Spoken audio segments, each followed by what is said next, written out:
మీకోసం మీ వీర రమేష్ స్టడీ కార్నర్కు స్వాగతం. Group 2 prepare అయ్యే మిత్రులారా మీకందరికీ నమస్కారం అండి.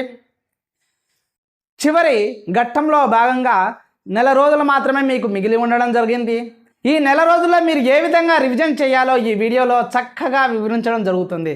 కాబట్టి మిత్రులారా మీరు గుర్తుంచుకోండి, సంవత్సరాల బడి చదివినా, ఏళ్ల తరబడి మీరు చదివినా మీకు విజయం సాధించాలంటే ఖచ్చితంగా లాస్ట్ మంత్లో ఏ విధంగా రివిజన్ అనేది మెయిన్ ఇంపార్టెంట్ అండి. ఆ రివిజన్ ఏ విధంగా చేయాలంటే మొత్తం 20 రోజులకు ఒక రివిజను, లాస్ట్ 10 days ఒక రివిజన్ ఉండేటట్టుగా మీరు కేటాయించుకోండి.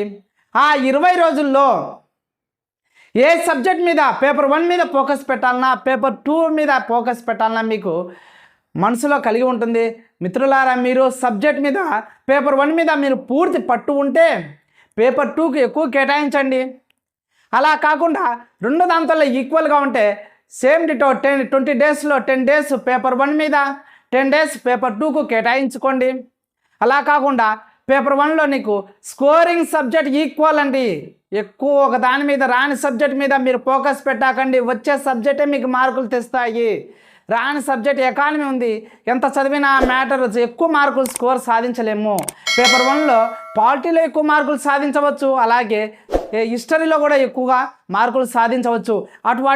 వాటిలో 150కి 150 మార్కులు సాధిస్తే మీకు పేపర్ 2 ఈజీగా ఉద్యోగం సాధించడానికి అవకాశం ఉంటుంది. కాబట్టి ఈ బేరేజ్ చేసుకుంటూ చదవండి. రివిజన్ అనేది చదివింది పేపర్ 2 నీకు ఎక్కువ వచ్చింది, పేపర్ 1 ఎక్కువ వచ్చే దాన్నే రివిజన్ చేసుకుంటా పేపర్ 2 నిర్లక్ష్యం చేయకండి. అలాగే పేపర్ 2 కూడా ఎక్కువ చదివి పేపర్ 1 కూడా నిర్లక్ష్యం చేయకండి. రెండు ఇంపార్టెంటే. ప్రతి ఒక్క మార్కు ఏ పేపర్లో వచ్చినా కానీ మార్క్ అంటే మార్కే అండి. కాబట్టి రెండును బేరేజ్ చేసుకుంటూ ఏ దాని మీద ఎక్కువ ఫోకస్ పెట్టాలి, ఏ దాని మీద తక్కువ ఫోకస్ పెట్టాలి, అలాగే రెండుటికి ఈక్వల్గా ప్రిఫరెన్స్ ఇవ్వాలా అనేది మీ మైండ్లో మీరు బేరేజ్ చేసుకుంటూ మీ కెపాసిటీని బట్టి చదవండి. లాస్ట్ రివిజన్ 10 days మాత్రం ఖచ్చితంగా చదవండి.